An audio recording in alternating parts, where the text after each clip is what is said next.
Dá uma olhada nessas imagens. Como você acha que elas acabam? Se você já estava de olhos fechados pensando no pior,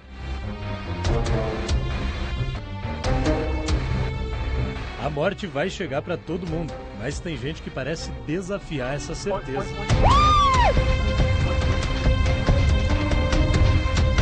Só que quem chega tão perto do outro lado nem sempre sai inteiro.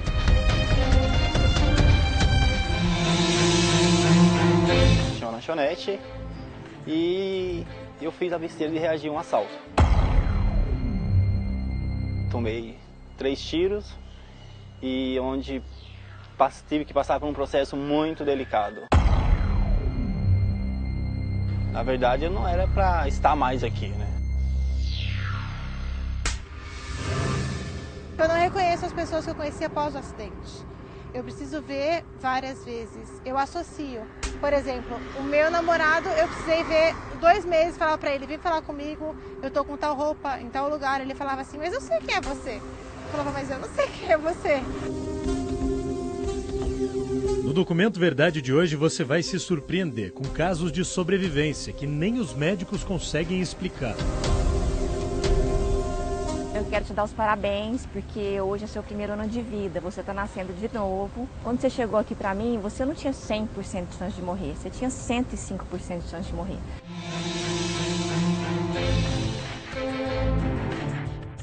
Ele me chamou numa sala e falou que ele iria para a cirurgia, né, mas devido ao estado grave dele, né, que ele estava sem condições nenhuma de estar indo para aquela cirurgia, provavelmente daquela cirurgia ele não voltaria. E que anos depois ainda são um mistério. Ninguém nunca vai saber qual é a razão. Eu acho que Deus que sabe a escolha. Como fica a cabeça de quem chega tão perto da morte? Eu comecei a entrar em depressão porque eu falava, por que eu estava naquela hora, naquele lugar? Por que eu não acelerei? Por que eu freiei justamente para o carro cair em cima de mim? Por que o cara só quebrou o braço e eu quase morri? Por quê? Por quê? Por quê? Você vai conhecer um morador de São Paulo que, na maior coragem, escapou do que poderia ter terminado em tragédia.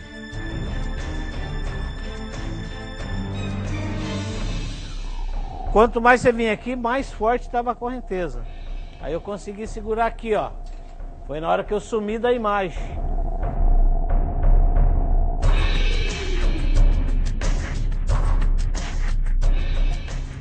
E também se emocionar com a atitude heróica de um desconhecido que salvou a vida dessa mulher, vítima de um acidente grave na estrada. Tinha uns caminhoneiros que queriam me remover do veículo. E eu tive 3 vértebras quebradas. As 3 primeiras estavam trincadas. Se tivessem me retirado, eu ia estar paraplégica. Pela primeira vez depois do acidente, a Bruna e o Wagner vão ficar frente a frente. Como vai ser esse encontro? Você vai ver a partir de agora, no Documento Verdade.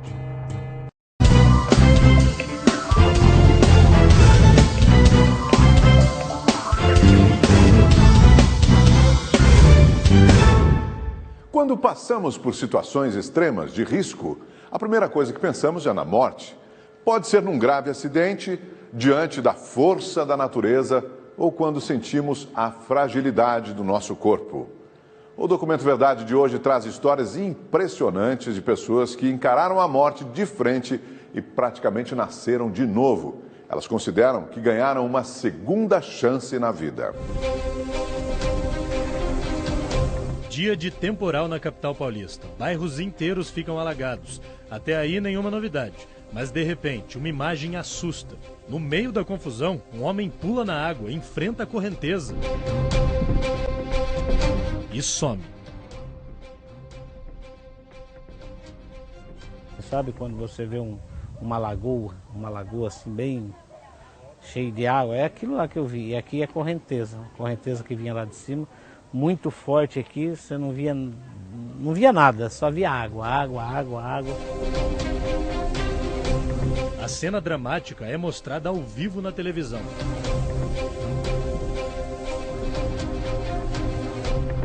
Essa rua aqui em Itapevi, na Grande São Paulo, é um lugar onde o Ademir pode dizer que nasceu de novo. Assim, num dia normal, a gente nem imagina o risco que ele correu. Afinal de contas, tudo que ele fez foi chegar desse ponto onde a gente está até aí. Uma distância relativamente curta, 25 metros. Mas naquele dia 11 de março, o Ademir quase perdeu a vida fazendo isso. Quando chegou aquele dia, eu vi isso aqui, tava um mar de... Ó, rapaz, era uma devastação só. Água para todo lado. A água apertando, né? Vinha lá de cima, muito forte, e eu tinha que chegar na última casa ali. A última casa é essa aí, onde a Flávia, prima do Ademir, mora com os filhos. No dia da enchente, estava todo mundo preso aqui dentro, na maior agonia. Quando ele me ligou, eu tava em desespero. Falei, Ademir do céu, tá indo tudo embora, já perdi cachorro, papagaio, foi embora com gaiola, com tudo. Aí eu comecei a chorar desesperado, entrei em desespero. E aí você pediu pra ele vir? Aí eu nem pedi, mas eu comecei a chorar tanto no telefone, ele falou assim, pera que eu tô indo. Eu falei, não vem, porque não tem condições, não tinha como chegar aqui. Isso se o Ademir não fosse o maluco que é. Quando chegou aqui e viu a situação, ele não pensou duas vezes. Liberando aqui, ó, segurando, né, me apoiando, porque aqui você não definia onde que era a rua, onde que era nada, né. Correnteza tava, não tinha como. Eu levava tudo, e eu vim aqui. Isso aqui, ó. Meu ponto de apoio, né? Aqui, ó. Chegando aqui, eu já tinha noção que aqui tem essa areia aqui, né? Aí aqui eu fiquei mais alto. E a água aí, quanto mais eu andava para lá, mais forte era a correnteza, pegando assim. Aí eu cheguei mais ou menos aqui, ó. Mais ou menos aqui assim, né? A casa ali. Aí eu saí, eu me joguei, porque aqui vai afundando. Eu me joguei e saí nadando aqui, ó. Só que a correnteza começou a me levar aqui para baixo. Eu queria ir lá. Ela começou a me jogar aqui, ó. E quanto mais você vinha aqui, mais forte estava a correnteza. Aí eu consegui segurar aqui, ó. Foi na hora que eu sumi da imagem. Por quase 2 horas, o autônomo foi dado como desaparecido pelo Corpo de Bombeiros. A Flávia chegou a pensar no pior. Tava muito forte a correnteza. Eu falei, mesmo quem saiba nadar, tava muito forte. E eu ouvi o barulho. E vi que ele mergulhou, mas depois eu não avistei mais ele. E ele demorou para chegar aqui no meu portão. Ficou com medo dele ter sido levado. Fiquei desesperada. Eu falei, meu marido, desce, corre lá que o Ademir acho que rodou. Não rodou, mas foi por pouco. O pé tocava no chão? Não tocava porque eu vim aqui assim, ó. Se eu ficar assim, a correnteza poderia me levar, né? Aqui eu tô fazendo uma barreira contra a água. Então eu ia tipo assim, nadando, mas segurando aqui, ó. Aí eu fui, consegui chegar aqui, ó. Tá vendo a marca da água aqui? Mais ou menos aqui, ó, né? Aí eu entrei aqui pra dentro. No que eu entrei aqui, o portão tava aberto, porque ele não fechava. No que eu entrei aqui, tinha 2 carros aqui, já tava tudo alagado. A água cobriu tudo, que é o carro da minha prima que saiu. Aqui tava tudo completamente alagado. Tudo cheio de água aqui, ó. Agora imagina, a Soraya, mulher do Ademir, só teve notícias assim, pela televisão, e um tempão depois. A minha filha falou, mãe, pai tá passando na televisão. Eu falei, como na televisão? Aí você vai atrás. E aí, bem na hora aparece aquela imagem ele atravessando. Eu falei, mas é ele mesmo. E a camisa vermelha, a roupa que ele saiu daqui, né?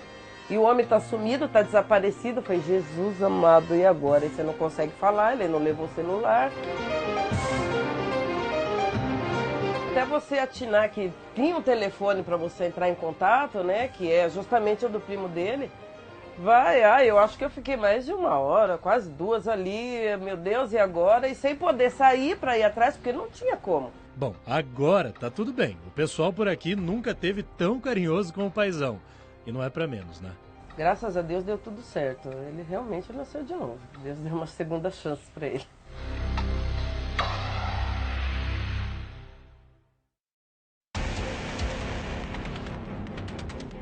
Uma segunda chance. A Érica chegou a ouvir dos médicos que nunca teria a dela.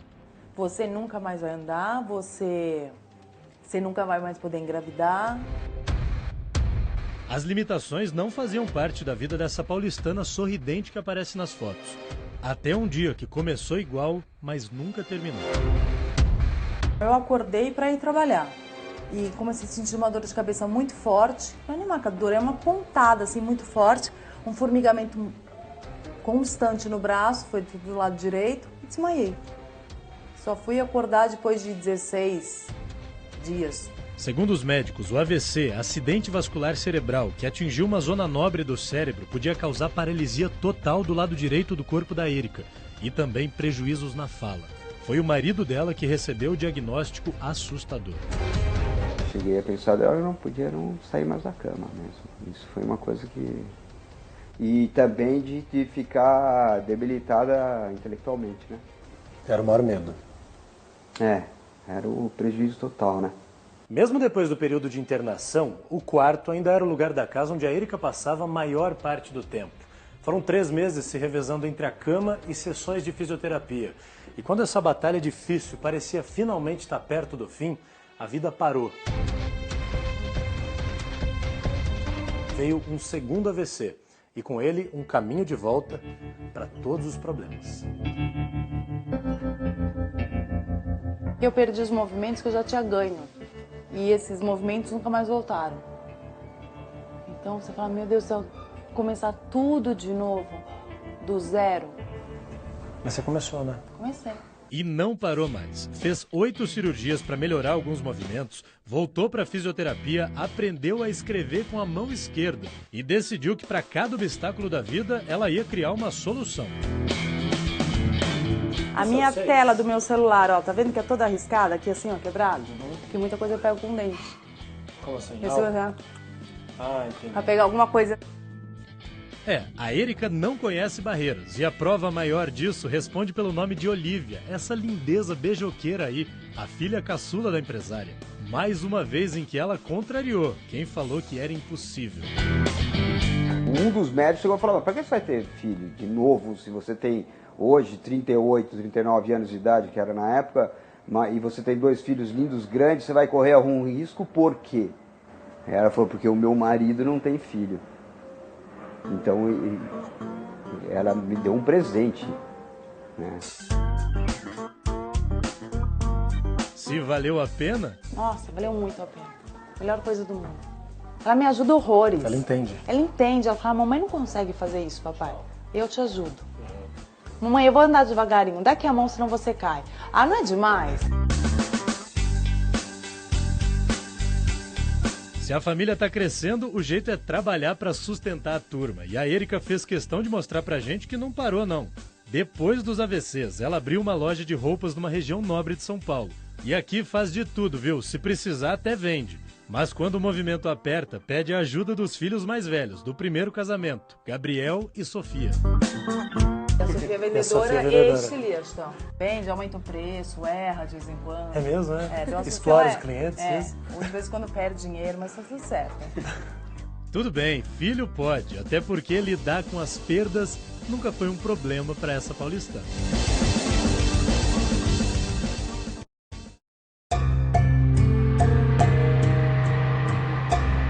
E quando o que se perde é a esperança? 9 meses de internação, passei por mais de 30 cirurgias, entendeu? E no decorrer desses 9 meses, os médicos chegou uma hora que assim, eles não acreditavam mais, né? Chegaram a falar para meus familiares que não tinha mais jeito. Quando olha para o futuro, o Wagner não consegue esquecer de uma escolha errada que fez no passado, durante um assalto na lanchonete que era o sustento da família. Quando eu estava lá, eu já fui surpreendido por rapaz, né? Com a arma em mim, falando, é um assalto, vai pra parede. Tava mexendo na geladeira, beleza, fui pra parede e tal. Aí os meninos já foram indo no caixa, né? E o outro lá, passa o dinheiro. Aí ele virou pra ficar lá pro carro, então assim, nessa aí fez com que eu reagisse. Eu tentei grudar no braço dele pra tentar desarmar ele, entendeu? Aí foi onde eu me dei mal. Aí sei que eu fui caindo com ele, mas em seguida ele já disparou, né? Pegou em minha barriga e daí eu já apaguei, não vi mais nada. Ele levou 3 tiros, 2 perfuraram o intestino que infeccionou. E as tentativas dos médicos de resolver o problema não funcionavam. Foram tantas cirurgias que não tinha mais por onde abrir a barriga do frentista. Direto eu tava tendo que ir para a sala de cirurgias e aí o médico, né, fazia aquela cirurgia que falava que era delicada e tal. Então assim, aí ficava naquela expectativa de ali ser a última, entendeu?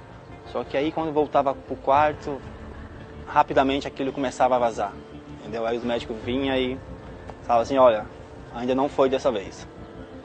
E aí ter que ficar voltando e chegar uma hora assim, sabe, dos médicos não ter nem como costurar mais aquilo, ter que colocar uma tela. Então chegou o momento assim de eu desacreditar um pouco. A parte mais difícil mesmo foi quando ele entrou em coma. Porque até então ele estava ali, a situação dele era delicada, mas ele estava acordado, ele estava conversando comigo. No momento que ele entrou em coma, eu me desesperei. Aí e os médicos mesmo, né, falou que a situação já era extremamente grave. Naquele momento, tive que arrumar forças assim que eu não acreditava ter. E quando Wagner estava sendo preparado para mais uma cirurgia, foi uma dessas forças difíceis de explicar que mudou o rumo dessa história. Era para mim ir, não ia devido à falta de vaga lá. E nesse intervalo aí o negócio parou sozinho. Então assim, fechou só. Dali eu fiquei ali, né, aguardando para ver se realmente, né, entendeu? E aí foi passando o negócio, então assim, até que os médicos viram na hora. O Wagner recebeu alta e não perdeu tempo. Esse vídeo é do casamento dele com a Val, 2 meses depois. E nessa pressa de viver de novo, eles não pararam por aí não. Naquele tempo que eu estava lá no hospital, minha esposa falava, Wagner, você vai sair daqui, você vai ver. E a gente ainda vai ter um filho. A Val sempre falou isso pra mim. E daí ia ter mais um. Ela falou, a gente vai ter mais um filho, você vai ver. E vai ter um menininho. É o Davi. É o Davi. E aí, logo depois a Davi veio.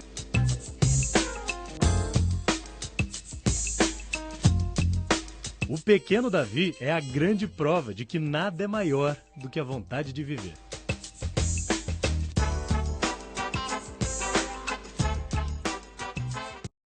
Quando ainda não é a nossa hora. Em Belo Horizonte, um homem teve um infarto e passou 4 horas praticamente morto. Um sobrevivente que conta essa fantástica história pra gente. A reportagem é de Rodrigo Cabral. Erivelton se lembra com detalhes do que aconteceu no dia 7 de dezembro de 2004. Ele acordou no meio da madrugada passando muito mal. No começo não ficou preocupado. Achou que era apenas um mal-estar por causa de uma costelinha de porco que havia comido. Mas como a situação só piorava, logo ele percebeu que era algo muito grave. Parecia que eu ia explodir. O olho ficava esbugalhado. Eu olhava uma coisa, uma porta, a porta tremia. Sabe aqueles efeitos especiais que a gente vê em filme? A porta mexia, ela andava. Eu fiquei zonzo, eu saí explorando na parede para andar, para chegar no banheiro. Depois de passar por diversos exames no hospital, Erivelton recebeu um diagnóstico assustador: infarto. A pressão arterial e os batimentos cardíacos estavam muito alterados. Eu fui levado para os aparelhos, retiraram até uma pessoa que estava lá, porque meu caso seria mais urgente que o dele, e eu fui colocado nos aparelhos e começaram as medições. Aí viram que eu estava com a pressão altíssima, colocaram marca-passo em mim, me deram Berotec, me deram Dobuta, uma série de drogas para me controlar. Pelo histórico e pelo que ele me trouxe de papéis, ele estava tendo uma arritmia cardíaca, e essa arritmia levou a um estado grave, era um estado de baixo fluxo cerebral e para o resto do corpo, né? E parece que teve que usar inclusive um marca-passo temporário, né? É uma situação realmente grave, há um estresse muito grande, tanto psíquico quanto emocional. Erivelton ficou em observação e horas depois a preocupação aumentou ainda mais. O estado de saúde dele atingiu um nível crítico. Eu apaguei. Não foi um sono comum. Eu senti as forças decaindo. Durante o atendimento de emergência, os sinais vitais do Erivelton praticamente desapareceram. A equipe médica passou cerca de 4 horas tentando reanimá-lo. Foi nesse período que teria acontecido o que os estudiosos chamam de experiência de quase morte. O Erivelton diz que saiu do próprio corpo, esteve em outra dimensão e depois voltou. Uma maca assim como essa, eu levitei e vi a equipe se aproximando. Porque todos os personagens, enfermeiro, 2, 3 médicos, se aproximaram de mim, porque meus sinais vitais desaceleraram a 22 batimentos cardíacos por minuto. Eu fui movido, eu fui girado mais ou menos 90 graus e vi uma luz. Quando eu vi essa luz, aí eu fui me distanciando do ambiente onde eu estava. É como se eu tivesse ido puxado para um túnel. Todo mundo fala de um túnel, realmente parece um túnel. Fica em volta tudo numa penumbra e você vai entrando naquela luz. Aí aconteceu uma coisa fantástica. Em pensamento, com uma telepatia, eu escutei uma frase. Leve-o para ver o que ele tem que ver, porque ele vai voltar. Neste momento, Erivelton viu o filme da vida dele passar, do nascimento ao infarto.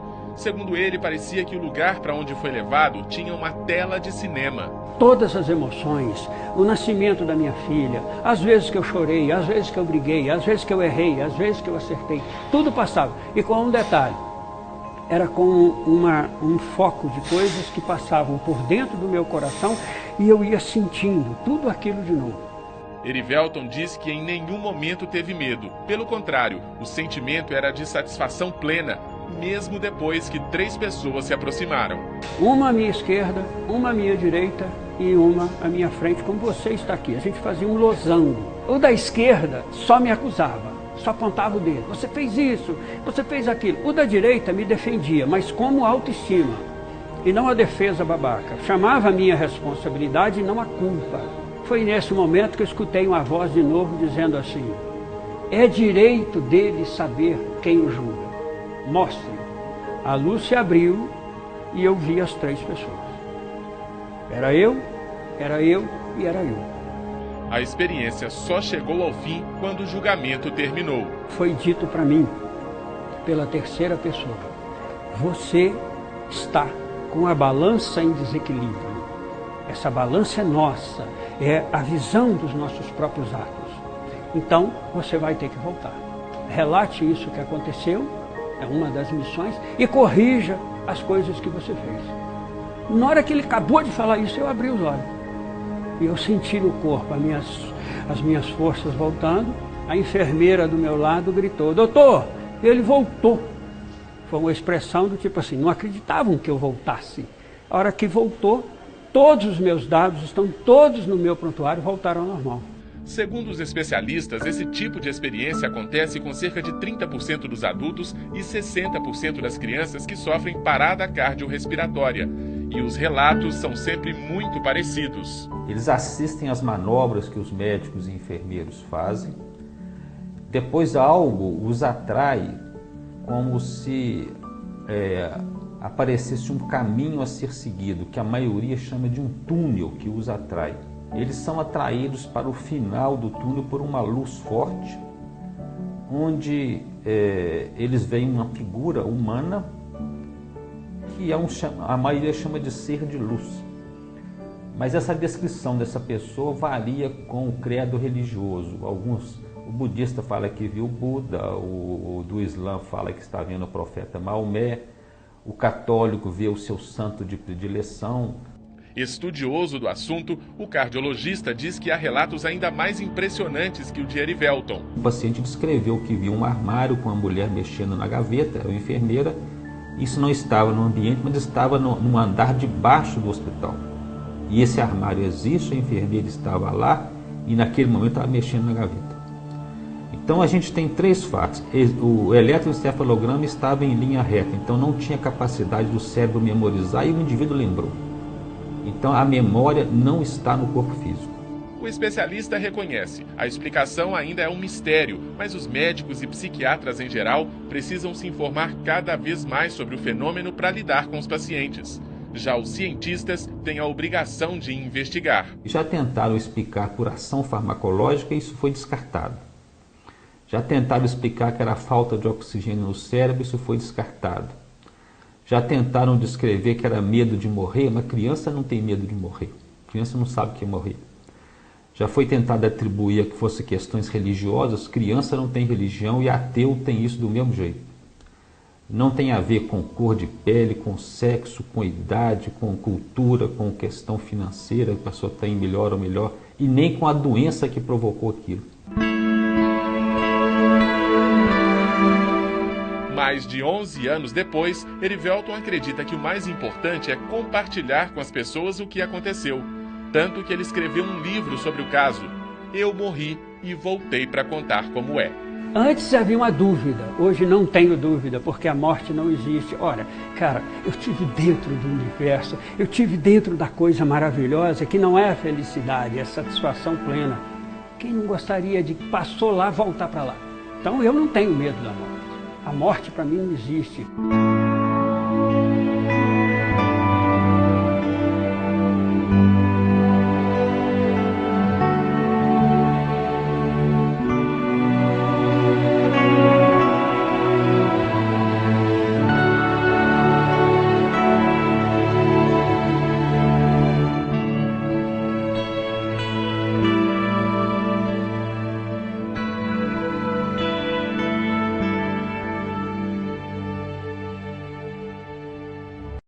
E a gente volta agora para São Paulo para acompanhar a história da Fernanda, que perdeu a família num acidente de carro no qual só ela sobreviveu. O caso ganhou até as páginas da internet, o que ajudou na recuperação dela.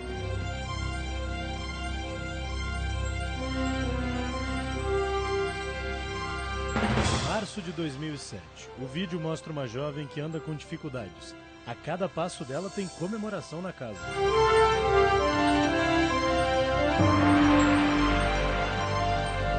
Março de 2016. 9 anos depois, o Documento Verdade encontrou a mesma jovem, recuperada, sorridente e com uma história e tanto para contar. Sonhos, planos, objetivos, jeito de ver a vida, jeito de lidar com as coisas, tudo mudou. Se a nossa vida pudesse ser resumida em imagens, essa estrada vazia e solitária retrataria direitinho o que a Fernanda viveu. Eu ficava cheia de dores, sem conseguir movimentar nada, sem conseguir falar, me sentindo sozinha, achando assim, eu vou morrer daqui 10 minutos, porque não pode uma pessoa estar sentindo tanta dor igual eu estou sentindo. São momentos muito ruins, de inteiro abandono, assim.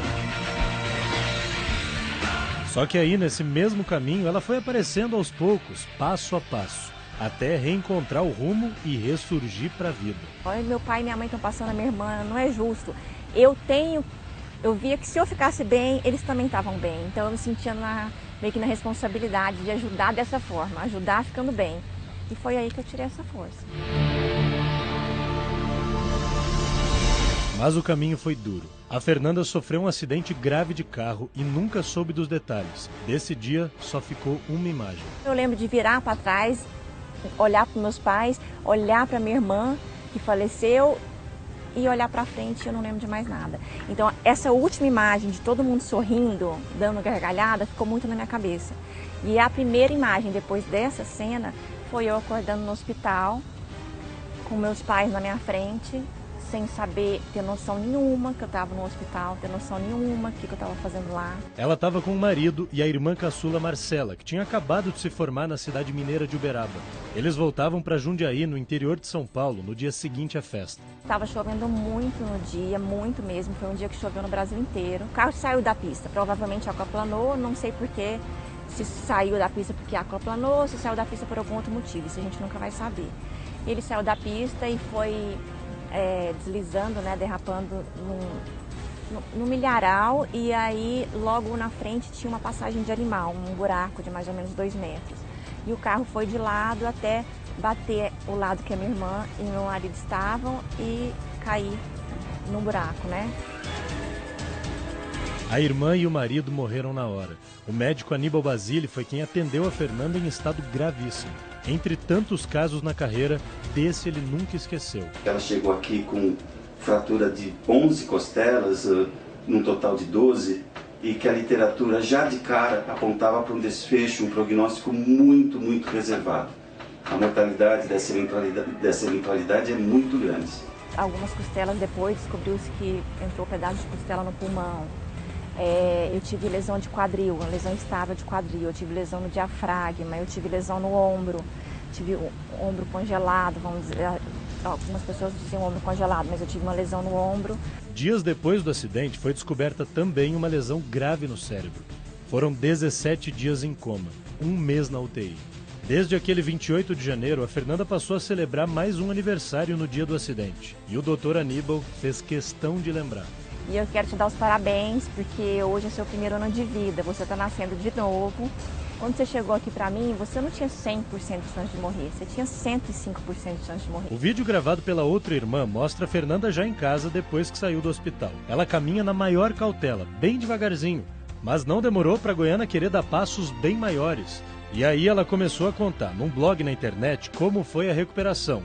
E já ajudou um monte de gente que enfrenta traumas cerebrais. É assim que eu vivo, sempre olhando pro que eu tenho. Eu penso, não, eu tenho meu pai, minha mãe estão vivos, estão com saúde, a minha irmã que eu amo, eu tenho um marido maravilhoso que me ajuda em tudo. Então ali no blog eu tento acolher as pessoas e falar, acredita, porque vai dar certo. Ela ajuda muita gente agora que está passando pelo mesmo problema que ela passou. Começou devagarinho e hoje está se agigantando. Então, a Fernanda, você agora é luz no coração dos outros. Para quem viveu dramas parecidos com o da Fernanda, a vida não volta a caminhar assim normalmente da noite para o dia, não. Além de atendimento médico e psicológico, é importante também compartilhar as histórias com quem passou por situações parecidas e sobreviveu, superou. E a Fernanda fez isso já um ano depois do acidente, aqui nesse centro, na zona sul de São Paulo. Um lugar que é cheio de histórias bacanas que vocês vão conhecer agora. Vamos lá.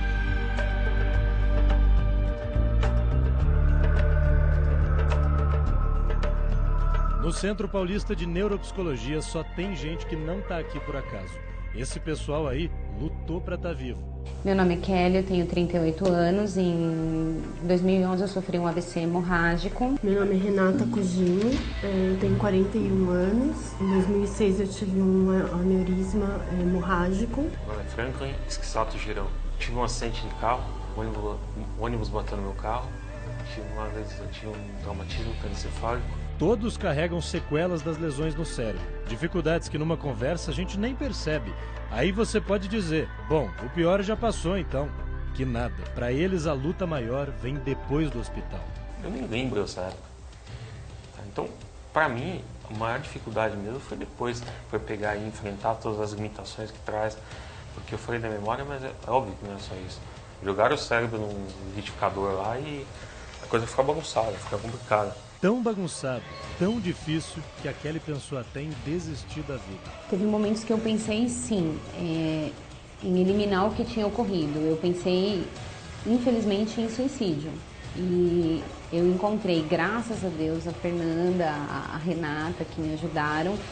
E o grupo foi muito importante, porque quando eu cheguei aqui, eu percebi que eu não estava sozinha. Nesse grupo são 5 pessoas, mas desde que foi criado, o CPN já ajudou centenas de pacientes. As pessoas ficam muito mais abertas para o tratamento, muito mais abertas para enfrentar as dificuldades, para aceitar tudo que aconteceu consigo. Os familiares veem muita esperança, vendo, jura que seu filho estava assim também e agora ele está ótimo. Ou então o outro fala, nossa, será que eu vou conseguir chegar onde você chegou? Claro que vai, a gente já passou por isso. Então é muito comovente. A Renata que o diga, vive chorando nas sessões. Mas não se engane, viu? Atrás dessas lágrimas aí, tem uma verdadeira sobrevivente. Que eu ouço que é um milagre, de tão grave que foi. 50% de chances de ficar com lesão e os outros 50% morrem. E eu não fiquei nem com uma nem com outra, entendeu? Então, assim, e tô aqui.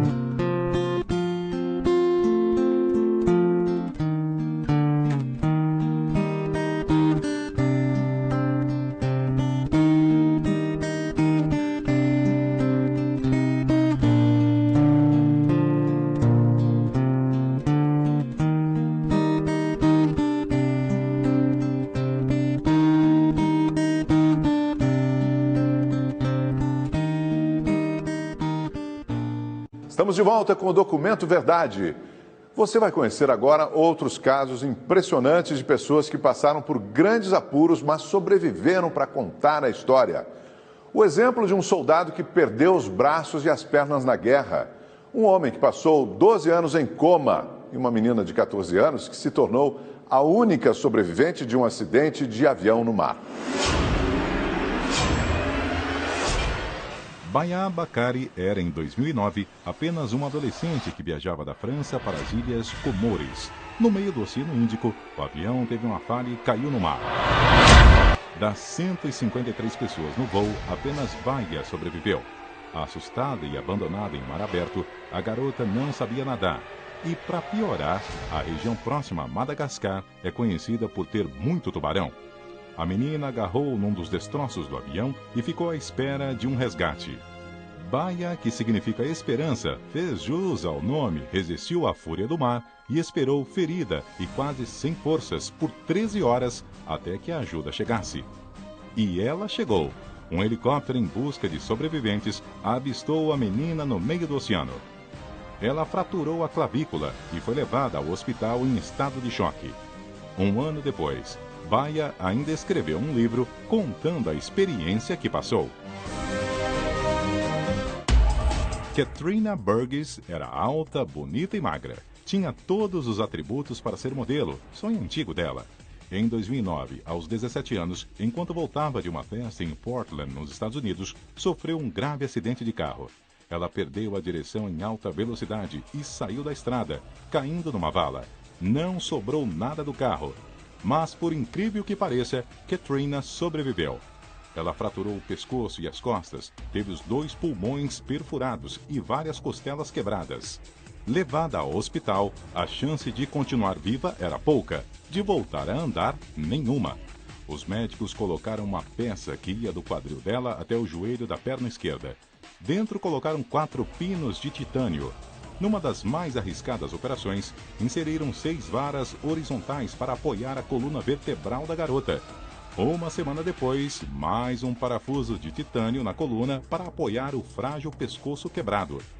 Surpreendendo a todos, alguns dias depois da última cirurgia, Katrina deu os primeiros passos. 5 meses depois, a adolescente estava totalmente recuperada, sem precisar sequer de analgésicos. Katrina foi contratada por uma agência de modelos e hoje realiza o sonho de vida. Truman Duncan tinha 36 anos quando saiu de casa pela manhã para mais um dia de trabalho em Cleburne, Texas, em 2006. Duncan trabalhava na linha ferroviária. Ele escorregou e caiu nos trilhos enquanto um trem passava. Truman foi atropelado pelas rodas de aço que pesavam cerca de 9 toneladas. O trem o arrastou por alguns metros. Truman teve o corpo praticamente dividido ao meio. Com um rim danificado e sem as 2 pernas, o americano ainda conseguiu ligar para a equipe de resgate. Ele esperou 45 minutos pelos paramédicos. Foi encaminhado para o hospital em estado grave, onde passou por 23 cirurgias em 6 meses. Hoje, Truman está totalmente recuperado. Em Nova York, um verdadeiro milagre de Natal. Alcides Moreno tinha 37 anos quando lavava uma janela no 47º andar de um prédio. A plataforma em que ele e o irmão estavam arrebentou e eles caíram por 152 metros. O irmão de Alcides morreu na hora. Já o equatoriano sobreviveu. Quando o resgate chegou, viu que Alcides tinha ferimentos no peito, abdômen, 10 fraturas nos braços, pernas e na espinha, além de hemorragia cerebral. O estado dele era tão grave que nenhum médico quis transferi-lo para a sala de operações de um hospital. Ele passou por cirurgia no próprio pronto-socorro. Lá teve de receber uma transfusão de 11 litros de sangue. Ao longo do mês de dezembro, passou por outras 9 cirurgias ortopédicas. No quarto do hospital, ficaram apenas a máquina, que ajudava a mantê-lo vivo, e a esposa, Rosário, que não parou de acariciar o rosto do marido durante semanas, na esperança de que o toque cheio de amor o ajudasse a sair do coma. No dia 25 de dezembro, Alcides estendeu a mão e acariciou o rosto de uma enfermeira que estava no local para trocar os remédios. A recuperação deixou os médicos boquiabertos, já que, na maioria dos casos, quem cai de uma altura superior a 10 andares não sobrevive. Hoje, Alcides não tem sequelas graves e trabalha normalmente.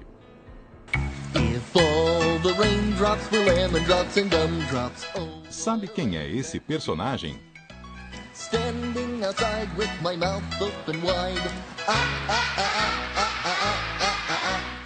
Barney faz a alegria das crianças, mas é odiado por pelo menos um adulto. Martin Pistorius. O sul-africano foi diagnosticado ainda jovem com uma forma grave de meningite. Com infecção no cérebro, perdeu os sentidos e ficou em estado vegetativo. Mas enquanto esteve no hospital, a consciência voltou e ele conseguia ver e sentir tudo. Mas não conseguia se mexer. Sentia fome, dor, tristeza, raiva. Por anos, as enfermeiras deixavam a TV ligada no programa do Barney e cantarolavam a música tema do desenho.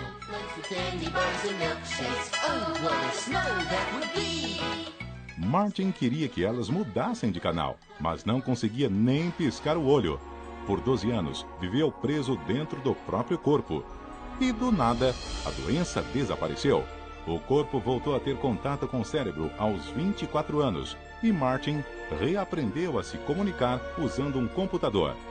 Hoje ele tem o próprio negócio e vive com a mulher, Joanna, na Inglaterra.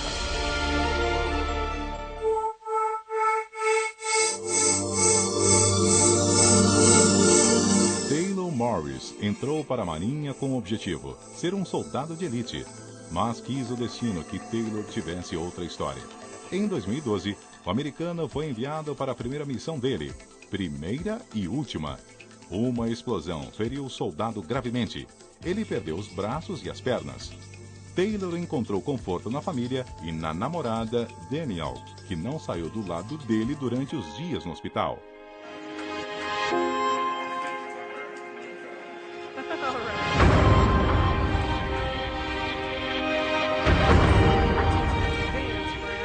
Assim que teve alta, Taylor e Daniel se casaram. Juntos fazem vídeos para o YouTube e já têm milhares de seguidores. Com uma campanha na internet, conseguiram comprar uma casa. O jovem foi condecorado pela Marinha com a medalha Estrela de Bronze.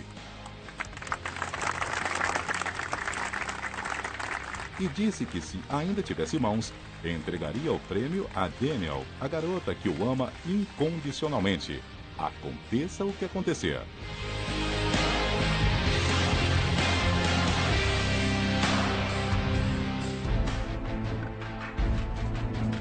O maratonista italiano Mauro Prosperi participava da maratona mais difícil da vida dele em 94. Ele estava em 4º lugar na corrida, no deserto do Saara, quando foi surpreendido por uma tempestade de areia que durou 8 horas e fez com que ele, sem querer, mudasse de direção. Mauro tinha apenas uma faca, uma bússola e um saco de dormir na mochila. Para se hidratar, teve que tomar sangue de morcego e a própria urina. Dias se passaram e ninguém achava o italiano. Em desespero, Mauro decidiu se suicidar, na esperança de que seu corpo fosse encontrado e sua esposa recebesse o seguro de vida. Mas a tentativa de suicídio falhou e ele enxergou isso como um sinal para continuar tentando ser resgatado. Ele passou 10 dias perdido no deserto até encontrar um grupo de mulheres que chamou a polícia. O resgate disse que Mauro caminhou 219 quilômetros até ser achado. O maratonista, quase sem forças, pesava 45 quilos quando foi ao hospital e estava próximo de ter uma insuficiência hepática. 4 anos depois, Mauro retornou à Maratona das Areias e conseguiu vencer a prova que quase o matou. A americana Dizana Simmons tinha 14 anos quando esperava ansiosamente por um transplante de coração. A operação aconteceu, mas o sonho virou pesadelo. O novo coração começou a apresentar falhas e os médicos tiveram de remover o órgão. Mas não havia outro coração disponível. Os médicos tiveram que tomar uma medida drástica e inusitada. 2 bombas foram usadas para manter o sangue circulando no corpo de Simmons por quase 4 meses. Isso mesmo, a garota ficou sem coração por 118 dias. O fato foi considerado inédito em um paciente dessa idade. Simmons ainda sofreu insuficiência renal e foi submetida a um transplante de rim dias antes de passar pelo 2º transplante de coração. Mas todas as cirurgias foram bem-sucedidas. No ano passado, o casal Lexi Varga e Dylan Collins andavam juntos em Claremont, Califórnia, e iam comprar um hambúrguer quando foram interrompidos por uma forte tempestade. Eles foram atingidos por um raio e só sobreviveram porque estavam de mãos dadas, o que dividiu a carga elétrica entre os 2 corpos. Por sorte, os dois tiveram apenas ferimentos leves. Milagres a gente não vê todos os dias, mas quando acontecem, valem cada história. E você vai conhecer agora a história de Bianca Toledo, uma mulher com uma vida incomum. A prova viva de que coisas consideradas impossíveis podem mesmo acontecer. Está nas mãos de meu Jesus. Ao lado da família, as mãos desta mulher dedilham as notas de uma melodia que a acompanhou enquanto esteve praticamente morta. A história de Bianca Toledo é inacreditável. Um ponto de interrogação para a ciência. O fato é que a vida dela poderia ser facilmente enredo de um filme dramático. Tragédias não faltaram para ela, mas junto veio a fé, a certeza de que tudo foi um verdadeiro milagre. O drama teve início em 2010. Na época, com 31 anos, Bianca tinha uma vida normal. Estava casada e à espera do primeiro filho. Aos 8 meses de gestação, sentiu fortes dores. E foi aí que tudo começou. O intestino dela havia se rompido.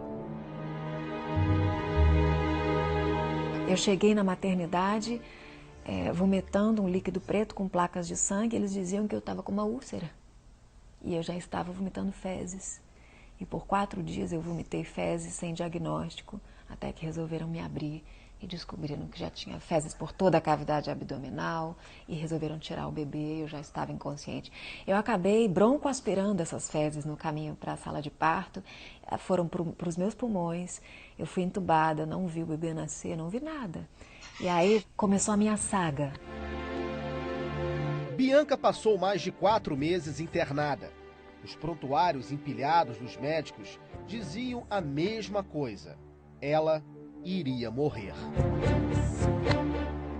Não existe laudo nem histórico dentro da literatura médica de nenhum caso como o meu.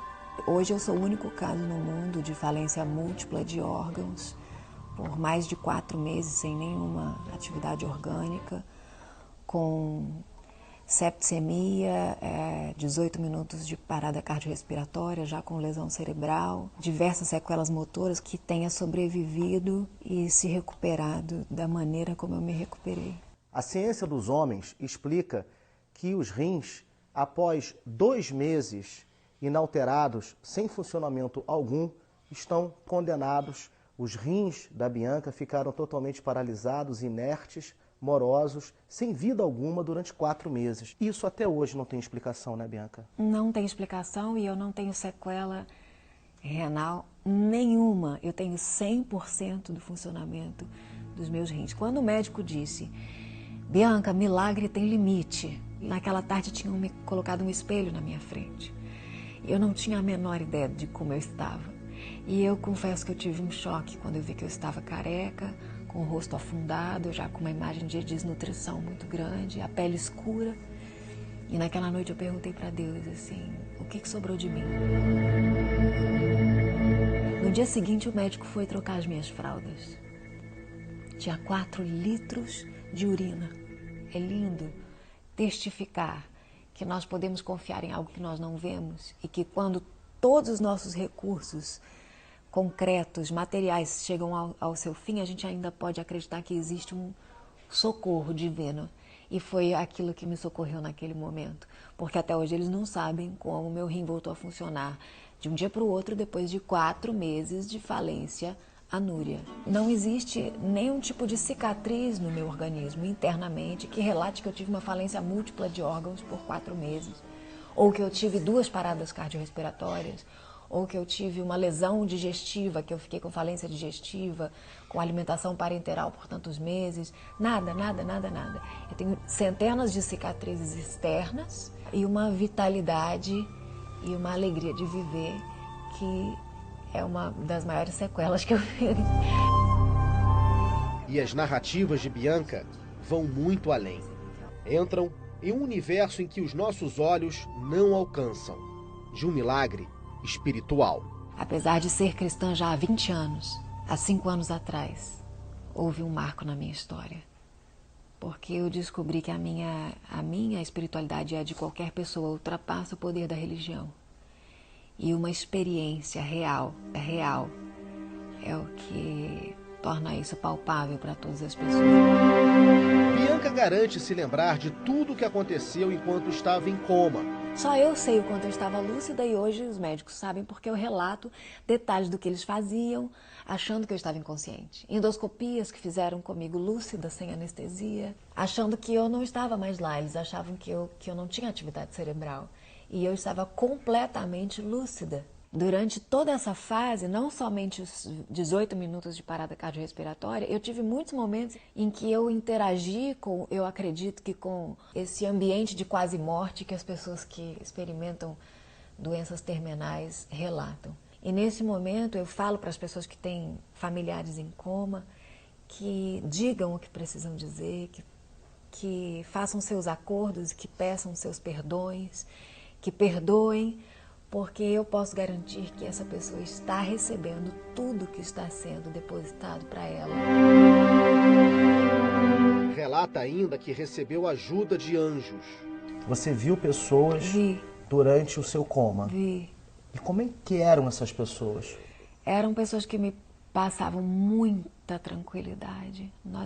Fique tranquila, nós chegamos para cuidar de você. Os médicos que cuidaram de Bianca dão depoimentos impressionantes de como a ciência pode não ser tão exata quanto se imagina.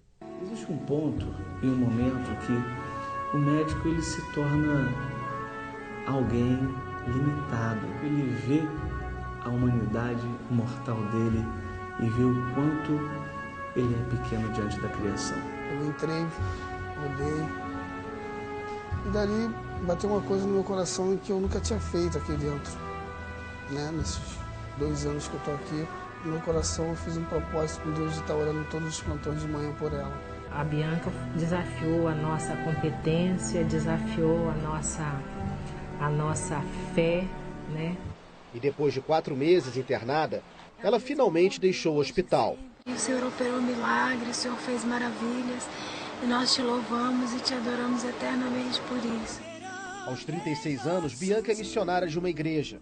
As memórias da ressurreição foram publicadas em livros.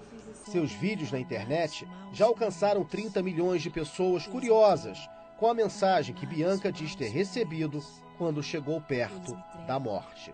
Eu ouvi uma voz que me disse: eu te restaurarei, eu te restaurarei. E eu te levarei por toda a terra para que você diga quem eu sou.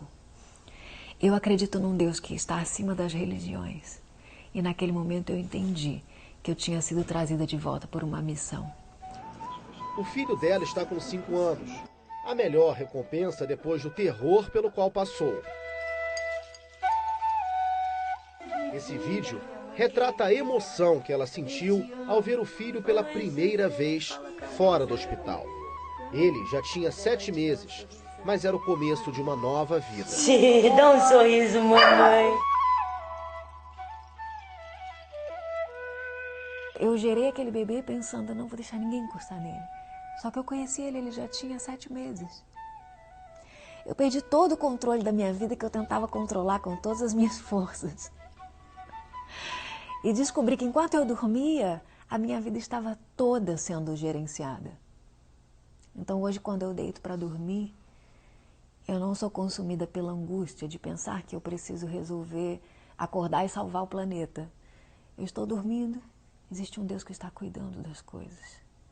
Não só de tudo o que existe, mas das mínimas coisas, como de um bebezinho recém-nascido, sem a mãe, saindo de um CTI neonatal por causa de uma contaminação gigantesca, ileso por um milagre.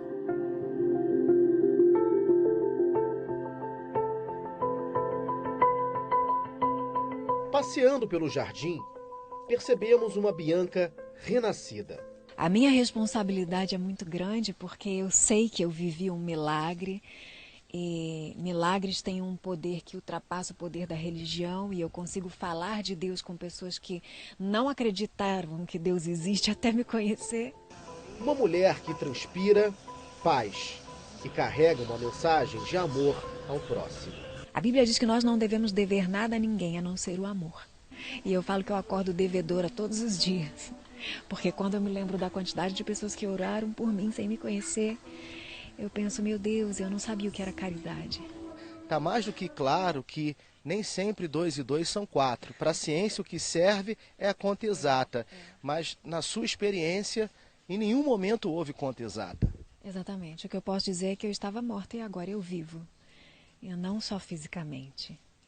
Eu vivo mantida pelo poder da gratidão. E isso ultrapassa o que a ciência explica, a religião explica. Força, coragem, determinação. Palavras que dão contornos à vida de Bianca. Nada para ela é impossível. Basta acreditar. Eu passei boa parte da minha vida correndo muito, tentando pegar impulso para voar. E depois eu descobri que a única coisa que eu precisava era perder o chão. E no momento em que eu perdi o chão, ele me disse assim, agora abre as asas. Era mais fácil do que você pensar.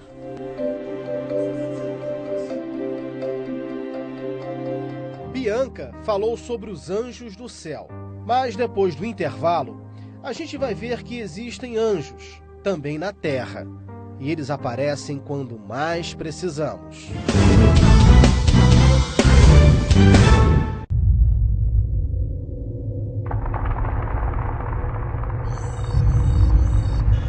O quilômetro 115 da rodovia Dom Pedro I, no interior de São Paulo, é um lugar que traz para Bruna sensações que ela não consegue explicar. A minha mãe falou que sempre que eu passava aqui, eu falava para ela, mãe, para no posto que eu preciso ir ao banheiro, porque eu ficava nervosa, eu não sabia por quê. E aí depois de um tempo ela falou, Bruna, você percebeu que o local que você pede para ir no banheiro é sempre o mesmo e é o local que foi o seu acidente?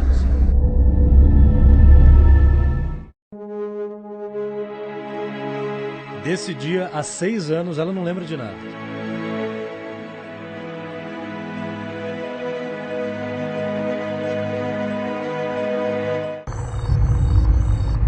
E é só olhar para o estado em que ficou o carro com a batida que você entende por quê. A funcionária pública só soube bem depois que chegou muito perto de morrer. Eu não movi o lado esquerdo do corpo, não movi o braço, não movi a perna.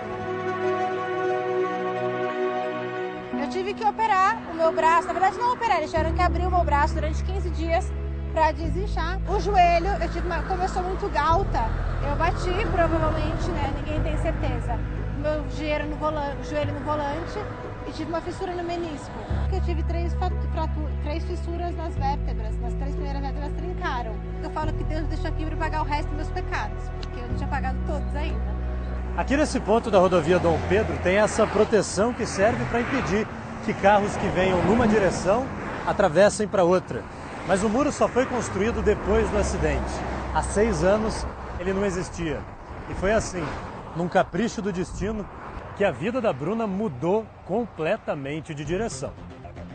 O carro bateu de frente com outro que vinha na pista mais alta e atravessou o canteiro.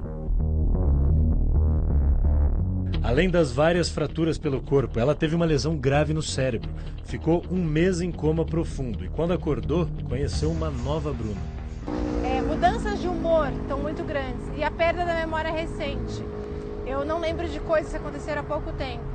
Outro fato também é que eu fiquei com prosopagnosia, que é uma doença adquirida, que pode se adquirir ou pode nascer com ela, que eu não reconheço as pessoas que eu conheci após o acidente. Eu preciso ver várias vezes, eu associo. Por exemplo, o meu namorado, eu precisei ver 2 meses, falar pra ele, vem falar comigo, eu tô com tal roupa, em tal lugar. Ele falava assim, mas eu sei quem é você. Eu falava, mas eu não sei quem é você. E não era só com os outros não, ela deixou de se reconhecer também. Eu comecei a entrar em depressão porque eu falava, por que eu tava naquela hora, naquele lugar? Por que eu não acelerei? Por que eu freiei justamente pro carro cair em cima de mim? Por que o cara só quebrou o braço e eu quase morri? Por quê? Por quê? Por quê? Muitas perguntas, mas a Bruna tinha a resposta. Eu não vou conseguir mudar o que aconteceu, já aconteceu. Então, peraí, vamos tentar resolver daqui pra frente, melhorar a situação. Se eu já tive uma chance de estar aqui, eu não vou ter outra chance de estar aqui. Mas como alguém que estava nesse carro conseguiu essa chance? A gente criou uma amizade, isso que é mais importante. Sim, com certeza. É aí que o Wagner entra nessa história. Eu estava vindo de Campinas, fui fazer um serviço para lá, estava eu e mais um amigo, a gente comprou o carro. E tinha acabado de acontecer um acidente. Nós paramos do lado sentido Atibaia, né? Parou o veículo no acostamento e tive que ver o que tinha acontecido. Aí, como é que foi a cena que você encontrou lá? O carro todo destruído.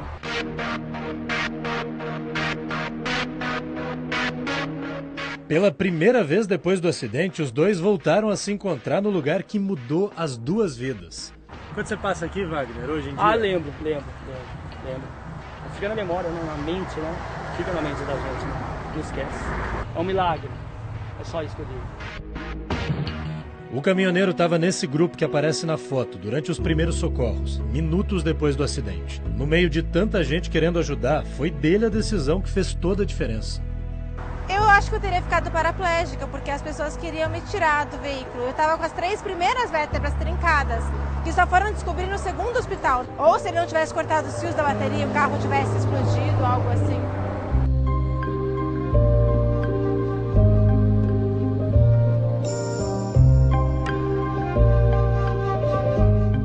Entre as muitas histórias tristes nas rodovias Brasil afora, o quilômetro 115 da Dom Pedro tinha tudo para ser o palco de mais uma. Mas aqui, o que começou com um susto daqueles, terminou numa amizade para a vida toda. Muito obrigada mesmo. Você foi uma das razões para eu estar aqui hoje, da maneira que eu estou, para eu estar bem. Não foi só a minha vontade de lutar, porque eu precisei da sua ajuda para estar aqui, para poder lutar, para poder estar aqui.